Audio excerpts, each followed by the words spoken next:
Déjà, vous êtes méprisante. Donc, quand vous parlez de mépris, déjà, regardez-vous, vous, avant de parler des autres. Ensuite, deuxième, Si, c'est le sujet.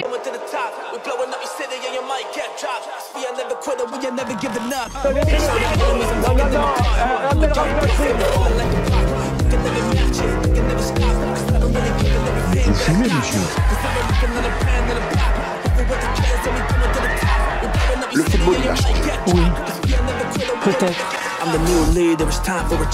Ouais, c'est Laurent Delamousse, bienvenue aujourd'hui pour une nouvelle vidéo et j'espère que tout le monde va bien. Messieurs, dames, j'espère que vous avez passé une meilleure journée que moi. Aujourd'hui, ça a été une journée rock'n'roll. J'ai reçu une tonne de menaces, je vous en parlerai peut-être vendredi. Mais c'est pas grave, la vie continue. Je suis là aujourd'hui pour vous faire passer un bon moment et je vais tout donner comme d'habitude. Avant de partir pour cette nouvelle vidéo, c'est le moment de soutenir la chaîne et moi-même en mettant votre plus gros pouce bleu, votre meilleur commentaire. On n'oublie pas de s'abonner et d'activer la cloche pour ne pas rater les prochaines vidéos. On fait de même sur la chaîne principale, la chaîne Mousse, où hier je vous ai sorti la troisième partie sur Hakim Benotman. On me rejoint sur Instagram, sur TikTok, sur Twitch pour ne pas rater les lives du dimanche soir à 21h30. On va chercher à manger ce malaise. Et moi, je m'occupe du reste. Il y a quelques temps, on avait parlé d'une plainte de Nekfeu pour V et agression sexuelle sur son ex-femme. Eh bien, sachez qu'il a été mis en garde à vue. Nekfeu placé en garde à vue pour viol. Le rappeur a été placé en garde à vue lundi 29 septembre au matin pour des faits de viol, d'agression sexuelle et violence habituelle sur conjoint, selon nos informations, confirmant celles de Paris Match. Depuis 2022, le rappeur et son ex-compagne se livrent une véritable bataille judiciaire. Cette dernière avait déjà déposé plusieurs plaintes pour des faits de viol, violence conjugale et harcèlement, mais elles avaient toutes été classées sans suite par le parquet de Paris. Mais de nouveaux éléments et notamment un témoignage, jusqu'ici inconnu de la justice, a relancé la procédure. En novembre 2024, l'ancienne compagne du rappeur avait dénoncé par la voix de son avocate, maître Florence Fécom, des violences psychologiques, sexuelles et physiques commises durant leur relation, soit pendant près de 4 ans, mais également des faits de viol perpétrés par ce dernier à son encontre à plusieurs reprises. C'est Nekfeu qui a obtenu la garde de leur enfant après que la procédure de divorce, prononcée en mars 2024, a fixé la résidence de l'enfant chez son père et attribué un droit de visite et l'hébergement à la mère. Ken Samaras, de son vrai nom, avait alors déposé plusieurs plaintes contre son ancienne compagne pour non-représentation d'enfants. Elles avaient également été classées au motif que les poursuites apparaissaient disproportionnées au regard de la situation. Mais 3 procédures contre l'ex-compagne du rappeur de 35 ans restaient engagées, tout ont pour motif la non-représentation d'enfants sur plusieurs périodes entre juillet 2022 et 2024. En mars 2025, l'ancienne compagne de Nekfeu a été condamnée à 2 mois de prison avec sursis par le tribunal correctionnel de Paris pour non-représentation d'enfants. Sur le plateau de TBT9, Cyril Hanouna et ses chroniqueurs ont allumé Éric Dupond-Moretti. Et vous allez comprendre pourquoi. Si j'avais voulu gagner de l'argent, j'aurais sans doute pas accepté d'être ministre. C'est Éric Dupond-Moretti qui a dit ça. Qu'est-ce que vous en pensez, Gilles? C'est énorme, mais pour les grands avocats comme lui... Non, ça c'est vrai. Ouais. Ça, pour une fois, c'est la vérité. Et Dieu sait que je ne le porte pas dans mon cœur. Oui. Mais c'est vrai que là-dessus, il a raison. Après, je suis pas d'accord avec lui. Mais bien sûr que non. C'est quand même de l'hypocrisie totale. Déjà... Il adore la fame, Éric Dupond-Moretti. Donc déjà, être ministre, il était comme un fou. Je suis ministre, il est content, etc. Il faisait déjà une de Voici avec sa femme avant d'être ministre, pardon. Deux les gars, en étant ministre, mine de rien, bien sûr, derrière, ça change une vie, exactement. Il peut faire des conférences où il va être payé énormément d'argent, il va être connu peut-être à l'international, donc il faut arrêter de nous dire des conneries non plus. L'argent qu'il n'a pas gagné pendant ce laps de temps où il était ministre, il le gagnera au quintuple quand il sera plus ministre et quand il va exercer d'autres fonctions. Donc il nous prend pour des jambons, c'est pas la première fois. Voilà, mais c'est Éric Dupond-Moretti. Je savais même pas qu'il avait écrit un livre, moi, encore. Il a écrit un livre. Lui, il a tout fait. Pendant qu'il était ministre, il a préparé un spectacle. Il a écrit un livre. Mais le livre reprend le texte de la pièce. Oui, bien sûr. Non, ce qui est deux choses. Mais pas du tout. Il a écrit un livre avec Marc-Olivier Fogiel. Il y a aussi un livre sur la pièce. Oui, mais qu'est-ce que tu racontes? Il y a les deux. Non, mais il y a deux choses très choquantes. La première, effectivement, c'est que quand on laisse la France dans cet état-là, je dis pas qu'il était un bon ou un mauvais ministre, mais faire un one-man derrière... Je trouve que c'est très moyen. Sur le plateau de BFM TV, il y avait une émission spéciale où on avait face à face des citoyens qui avaient des questions et des hommes et femmes politiques. Et justement, une Française a poussé son coup de gueule et il est totalement légitime. Vous restez à la maison, plus vous restez à la maison, plus vous en faites le strict minimum et plus on va vous en donner. Et c'est exactement la même chose. Et là, je m'adresse à nos 2 députés.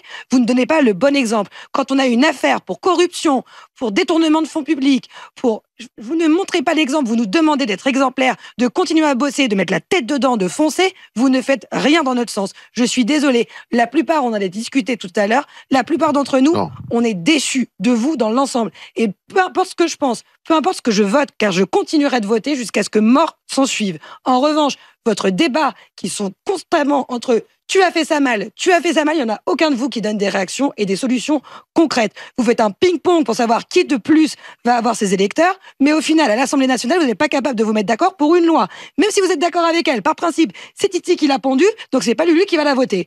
Et à un moment donné, nous, on est là au milieu, on bosse pour vous payer, on bosse pour vous faire des jolies campagnes, et nous, au final, on racle, on a le droit à rien. Faut pas oublier une chose quand même. D'abord, la méritocratie existe encore dans ce pays. Désolé, monsieur. Monsieur, je suis désolé, je travaille depuis que j'ai l'âge de 15 ans. Non, monsieur, écoutez-moi. Je bosse depuis que j'ai l'âge de 15 ans. Mais moi aussi. Mais moi, je vous juge pas. Je vais vous le dire. Moi, je vous juge pas. Je vous dis juste que j'ai bossé depuis que j'ai 15 ans. J'ai été malade 1 an, monsieur. Vous savez combien j'ai eu de l'URSSAF? 300 balles par mois. Et vous me dites que la méritocratie, elle existe en France? Je suis montée à 72 heures semaine. Mes parents, ils bossent depuis qu'ils ont 14 piges, et vous me dites à moi qui n'ai le droit à strictement rien. J'ai eu le droit à 300 balles quand je suis tombée malade, parce que la pauvre Laura a décidé de tomber malade. Mais comment vous pouvez dire que la méritocratie existe dans ce pays quand dès que vous faites 1 heure supplémentaire, on vous dégomme la tronche? Il y a beaucoup d'exemples, il y en a. Et en parlant de coup de gueule, Bassem Braiki, que vous connaissez, influenceur lyonnais, très controversé sur les réseaux, a poussé un coup de gueule contre la communauté musulmane. Pas toute la communauté, mais vous le connaissez, Bassem. Les généralités, ça va vite. Oh là là là là là là. Alors moi j'ai une question, c'est le début d'un film de cul? Ou c'est la roue qui est voilée? Quelle communauté de merde que nous sommes. Donc là, regarde. La nouvelle génération, t'as compris pourquoi moi la nouvelle génération, quand certains me disent Bassem, tu devrais leur parler. Wallahi, je leur parle pas. Wallahi, l'azim, demain, si je dois être en guerre avec eux, je le ferai avec plaisir. Parce qu'ils mettent par terre toute la fierté et l'éducation qu'on a reçue. Donc là, pour une publicité, on va chercher une hijbé, on l'a fait travailler dans les pneus, tout ça pour faire parler. Lui, son but, en fait, commercial, c'était de faire un coup pour qu'on parle de lui. Parce que les gens, ils savent que le buzz, qu'il soit mauvais ou bon, ça reste toujours du buzz. Donc lui, les frères parisiens qui nous aiment bien, qui aiment bien notre mental et qui sont jaloux de leur sœur, lui, il faut aller le voir. Lui, il faut aller lui rendre visite, lui dire salam, lui dire explique-nous ce que tu as fait là. Je comprends pas, moi. Donc tu vas chercher une fille voilée qui est aussi voilée que les Roukta, et en plus, avec ta face de zeub, de faible maghrébin, t'es là et t'en fais la promotion. Hashma, wallahi l'azim, hashma. Jusqu'à où vous êtes prêts à aller? Et elle, c'est qui? Elle a pas de père, elle a pas de frère, ils ont pas de... Moi, j'arrive pas à comprendre. C'était quoi le but? Le but, c'était de faire du buzz, tout simplement. Donc toi, je vais pas te lâcher. Les yeux de ma mère. On va appeler l'URSSAF. Voir si tout se passe bien là-bas. Ouais, bien sûr. Vous pouvez faire pareil, hein. Nous, on est bon. Et surtout, on va en parler à la radio ce soir. Parce que moi, je peux plus. C'est insupportable. Je peux plus. Cette nouvelle génération, si j'aurais pu leur ouvrir le cœur, wallahi, je... France Télévisions a fait un petit sujet sur la différence entre le salaire brut et le salaire net avant et maintenant. Et vous allez voir que la différence, elle est quand même notable. Sur vos fiches de paie, de nombreuses lignes et 2 informations essentielles, le salaire brut et le salaire net. Et entre les deux, un écart important. Dans cette entreprise de travaux publics, on va couper là, pour essayer de la redresser un maximum, chauffer. Ce chef d'atelier relit avec attention son bulletin de salaire. 3 698 € bruts, mais 2 446 € touchés à la fin du mois. Quand on voit le salaire brut et ce qu'on touche à la fin, bon, il y a une bonne différence. C'est vrai qu'on préférerait avoir moins de charges. Il ne faut pas se voiler la face. On voudrait avoir un peu plus de net. Cette différence est due en partie aux cotisations salariales, sécurité sociale, complémentaire santé, cotisation retraite, famille ou encore assurance chômage, auxquelles s'ajoutent des charges patronales. Alors, est-ce possible de réduire l'écart entre salaire brut et salaire net? Ce chef d'entreprise comprend les demandes de ses salariés, mais pour lui, c'est le modèle social qui en dépend. C'est pas évident puisqu'il y a des charges incompressibles, ou alors si on enlève ces charges, on met en déficit les caisses qui sont adjointes. Je parle aux mutuelles, je parle à la Sécu, je pense aux caisses de retraite. Donc c'est très compliqué. Rapprocher le salaire brut du salaire net pour que le travail paie mieux. L'idée n'est pas nouvelle. Mais pour cet économiste, il y aurait forcément d'autres perdants. Si les salariés payent moins de cotisations pour leur retraite, moins de CSG pour la maladie, alors à ce moment-là, il faut que d'autres personnes payent. Et à ce moment-là, on peut imaginer que ça sera les hauts patrimoines ou les retraités qui verront leur fiscalité augmenter. Une négociation politiquement risquée, mais demandée par les partenaires sociaux. Alors en France, il y a des gens qui galèrent et des gens qui se mettent bien, notamment ceux qui font des live matchs. Et on va parler d'Ilan Castronovo qui a révélé combien il gagnait avec les live matchs à Jordan Deluxe. Vous gagnez combien avec TikTok? Là en ce moment j'ai pas trop travaillé donc mais je peux faire entre 20 000 et 100 000 par mois, tu vois. Sur TikTok? Ouais, avec les lives. Donc les gens qui tapotent? Plus ceux qui envoient des univers, mais ouais. D'accord, ceux qui envoient un univers c'est combien? C'est quoi? C'est 200? 700 balles. Combien? 700. Il y a des gens qui mettent 700 € comme ça? Bien sûr. Et pour que vous fassiez un truc, quoi. Non, c'est un game, tu vois, faut le comprendre, mais c'est un game. C'est un truc de fou. Et qu'est-ce qui paye le plus? Je suis pas le seul, hein, je suis pas le seul. Qu'est-ce qui paye le plus aujourd'hui? C'est TikTok, c'est Snapchat, c'est... Je pense que c'est Snap, mais moi j'ai pas la chance d'avoir la boule jaune, donc je suis pas monétisé, tu vois. D'accord, ok. Vous avez combien de personnes sur Snap? Je sais pas beaucoup, genre 100 000 abonnés, mais je fais beaucoup de vues, tu vois. D'accord. Genre je fais 500 000 vues par jour. C'est incroyable. Ouais. Mais comme je suis pas monétisé, ça me sert un peu à rien. Donc TikTok, c'est... Ouais, TikTok, on gagne très bien notre vie. Après, il faut savoir aussi que j'ai mon organisation des MMA maintenant. D'accord, oui, bien sûr. Ça me rapporte aussi de l'argent. Tu vois, bon, je suis avec Seb, hein, on est associés tous les deux. Donc ça aussi, ça fait de l'argent. Et en fait, c'est le cumul de tout qui arrive à la fin à une belle somme. Si on a parlé d'Ilan, on va parler de son pote Greg Bebeu. Il était à l'aéroport et il a mal pris qu'une personne ne connaisse pas son nom. Elle l'appelait « Ah, c'est le mec de la télé-réalité, c'est le mec des Marseillais, c'est... » et ça lui a pas plu. Les bébés, je vous dis la vérité, je fais jamais ça, mais là je suis obligé de le faire. Bon, je suis à l'aéroport de Charles de Gaulle, les bébés. Je vais prendre mon avion pour rentrer à Marseille. Parce que Paris c'est bien beau, mais un jour ça suffit, je vous dis la vérité. Et en fait, je voulais acheter un parfum. Donc du coup, je me présente. Mais je vais vraiment vous poser une question. Est-ce que ça se dit, mais c'est celui... c'est celui, mais... C'est celui, mais c'est celui des Marseillais. Mais en fait, je vous dis la vérité, mais qui dit ça? C'est celui, genre là de dire je suis un objet. En fait, je suis ça. Je suis un objet en fait. Mais qui dit ça? Et en plus, c'est que moi, je suis pas un garçon qui est méchant. Je suis pas un garçon qui. Je lui dis mais madame, ça se dit pas ça. Elle me dit mais oui, ça se dit. Ah bon? Pas du tout. C'est celui des. Genre, je suis un objet, genre. Mamma mia. Dans le procès de Cédric Jubilard, il y a une question qui revient souvent, que j'ai vu pas mal en commentaire, c'est on n'a pas retrouvé le corps de Delphine, donc il ne peut pas être condamné. Alors, est-ce que c'est vrai ou est-ce que c'est faux? Que dit le droit français? Cédric Jubilard peut-il être condamné pour le meurtre de sa femme Delphine, même si son corps n'a jamais été retrouvé? C'est l'une des questions majeures qui animera son procès, prévu en septembre 2025 devant les assises du Tarn. Que dit le droit et quels sont les précédents? Le code de procédure pénale, à aucun moment, dit noir sur blanc que l'absence d'un corps entraîne l'absence de crime. Contrairement aux États-Unis où on considère que s'il n'y a pas de corps, il n'y a pas de crime. Ceci dit, aux États-Unis, le crime n'est jamais prescrit. Les jurés vont se baser sur les indices graves et concordants, ce fameux faisceau qui permet, si vous voulez, d'incriminer une personne en l'absence de corps. Et ce faisceau d'indices graves et concordants comporte notamment des éléments matériels, des témoignages, des indices, le travail de la police technique et scientifique. Encore faut-il refermer toutes les possibilités, mis à part ce suspect, quelles peuvent être les autres pistes.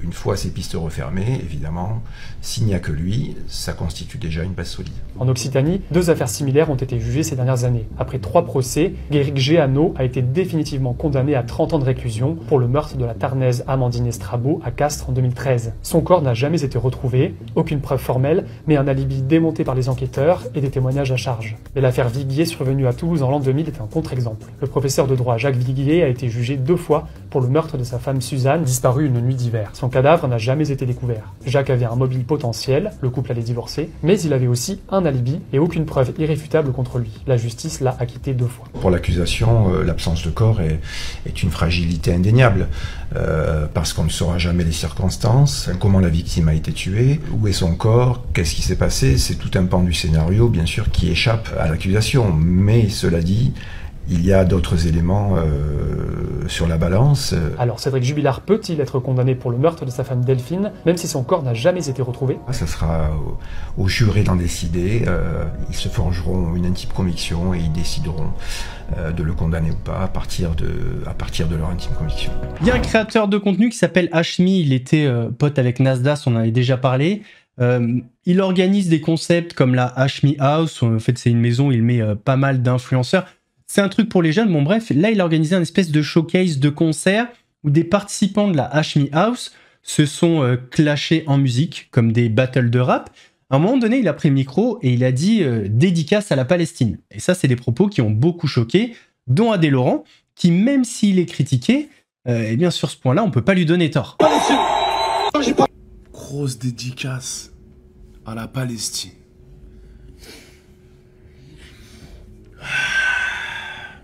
Il soutient les siens, normal. Il peut soutenir les siens, c'est pas ça que je suis en train de te dire. C'est que grosse dédicace à la Palestine, alors que c'est un génocide et que les gens, en ce moment, sont dans la misère, et il y a des civils qui meurent tous les jours, le grosse dédicace à la Palestine, c'est pas ouf. Il aurait pu le dire autrement, le frérot, c'est juste ça que je suis en train de te dire. Il a le droit de soutenir qui il veut.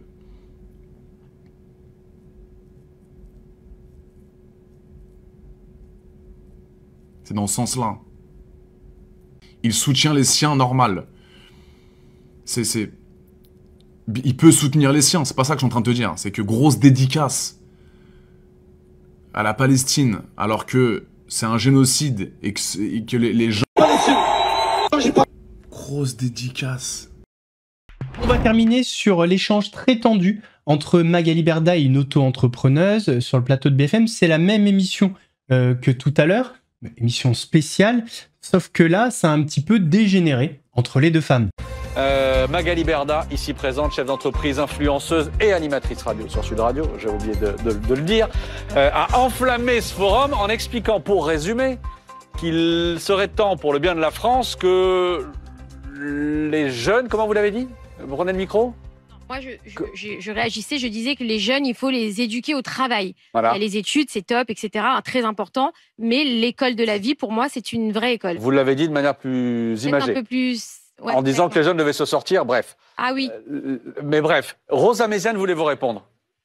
Oui, je me suis dit à quel moment de l'émission l'hypocrisie et la schizophrénie française allaient ressortir. Et je crois qu'on en a eu une belle illustration. Gardez votre respect, hein, ce serait sympathique. Merci. Enfin, pour quelqu'un qui vient de dire à un jeune en fait de se sortir les doigts du cul, je trouve ça délicieux. Je parle en général. Ce que je suis en train de dire en fait, une image, madame. C'est que oui, très vous devriez vulgaire, vous détendre un peu, par contre. Très vulgaire comme image. Moi, ce qui me choque, en fait, c'est qu'on puisse, avec condescendance et mépris, expliquer à un jeune, en fait, qui passe toute sa scolarité à essayer de s'en sortir, là où d'autres arrivent à beaucoup mieux vivre leur scolarité et leur études supérieures parce qu'ils ont plus de moyens, qu'ils devraient un peu plus travailler, quand elle-même nous fait tout un laïus sur la valeur travail, que je partage par ailleurs, tout en nous expliquant que elle conseille à sa fille d'être planquée dans du salariat. Et je trouve ça compliqué, cette posture qu'on a constamment à l'égard des autres qui décident de ne pas avoir les mêmes choix de vie que soi. Et je crois que c'est un peu notre problème en France. On parlait peut-être de jalousie ou de regarder ce que fait l'autre et ce que paye l'autre. Je pense qu'on en a aussi l'illustration. Oui, il y a parfois des gens qui pensent à l'épanouissement personnel, à essayer de créer un monde meilleur, à peut-être sortir un peu de je me lève le matin, je rentre le soir et ma vie passe à côté. Donc, on a quand même eu l'une des plus violentes crises sociales dans notre pays avec les Gilets jaunes. Et j'en ai fait des plateaux à cette période-là où l'ensemble, l'écrasante majorité des Français expliquaient qu'ils avaient besoin de plus d'État, plus de couverture. Et effectivement, dès qu'il y a un problème dans ce pays, que ce soit un pont qui s'écroule ou que ce soit du harcèlement scolaire, on demande des comptes à l'État et on lui demande de financer. Et en même temps, on nous explique qu'on est en train d'étouffer de taxes et d'impôts. Mais il y a un moment donné, faut choisir. Que ça finance. Vous dites qu'il faut choisir. Alors attendez. Et donc, on a eu une phase de grand débat national où effectivement l'objectif était de tous se mettre autour de la table, bien qu'on soit pas d'accord. Et ça, c'est pas gênant, c'est aussi ça la beauté de notre démocratie, c'est de ne pas être d'accord. Le problème, c'est que derrière, tout le monde veut tirer la couverture sur soi. Je crois qu'à un moment donné, il faut comprendre qu'on est tous dans ce même bateau qui coule ou sans capitaine et qu'il va falloir en fait qu'on sorte de tout cela par le haut, sans mépris et sans condescendance par rapport à ceux qui décident d'avoir. Alors Magali Berda vous répond, Tidjane aussi qui a été mise en cause tout à l'heure par Magali. Déjà, je ne me pas mise en cause, mais j'ai dit, aujourd'hui, j'ai peur pour mes enfants. Si ma fille me demande un conseil, j'en serais arrivée même, alors que c'était un rêve de petite fille, de créer, de faire de l'entrepreneuriat. Donc déjà, si vous vous rendez pas compte qu'en France, aujourd'hui, les entrepreneurs sont malmenés, c'est que vous êtes aveugle. Je peux être schizo, mais en tout cas, vous êtes aveugle. Mais attendez, je termine. Dit que les auto-entrepreneurs avaient des aides. Et qu'on avait le droit au chômage. Et je le confirme. Oui, oui, alors on vit pas dans la même France. C'est parfait, c'est dans mon émission. Non, mais attendez. Attendez, on vous entend pas, on vit pas. Pardon, mais vous commencez votre phrase en me traitant de schizo, je sais pas quoi. Déjà, vous êtes méprisante. Donc, quand vous parlez de mépris, déjà, regardez-vous, vous, avant de parler des autres. Ensuite, deuxième, Si, c'est le sujet. Emmanuel dit c'est pas le sujet. C'est comme ça à une personne. On est là pour débattre. On n'est pas là pour s'insulter. Vous vous attaquez à un Tout va bien, s'il vous plaît. On est là pour débattre. Et vous avez du mal à vous soumettre à la critique. S'il vous plaît. S'il vous plaît, mesdames. En fait, la critique, c'est pas insulter les gens. Sur votre posture. Maintenant, fermez peut-être cette parenthèse. Attendez. S'il vous plaît, on va pas faire la soirée là-dessus. Magali Berda, Tidjane voulait vous répondre aussi. Non, il faut qu'il ait la parole. Il faut qu'il ait la parole. Je veux juste dire quelque chose. Il a été limite accusé d'être un glandeur. Les jeunes. Rose, s'il vous plaît. Votre cinéma. S'il vous plaît. Vous voyez, c'est exactement ça. Vous faites du cinéma. C'est du cinéma ce que vous faites. C'est du cinéma ce que vous faites. Venant de Magali Berda, c'est délicieux. Mais Magali Berda, vous savez ce qu'elle vous dit. S'il vous plaît. S'il vous plaît. Oh là là, vous savez ce qu'elle vous dit. S'il vous plaît, Rose, s'il vous plaît. S'il vous plaît, allez, arrêtez un peu. Messieurs, dames, on arrive à la fin de cette vidéo. J'espère qu'elle vous a plu. Si c'est le cas, votre plus gros pouce bleu, votre meilleur commentaire. On n'oublie pas de s'abonner et d'activer la cloche pour pas rater les prochaines vidéos. On fait de même sur la chaîne Mousse, la chaîne principale, où vendredi, je vous sors une vidéo. Je sais pas encore. Restez connectés, ça peut être du très lourd comme une vidéo, on va dire, plutôt classique. Ça dépend. On me rejoint sur Instagram, sur TikTok, sur Twitch pour pas rater les lives du dimanche soir à 21h30. Nous, on se donne rendez-vous demain pour une nouvelle vidéo actu. En attendant, prenez soin de vous. Laurent de la Mousse vous salue.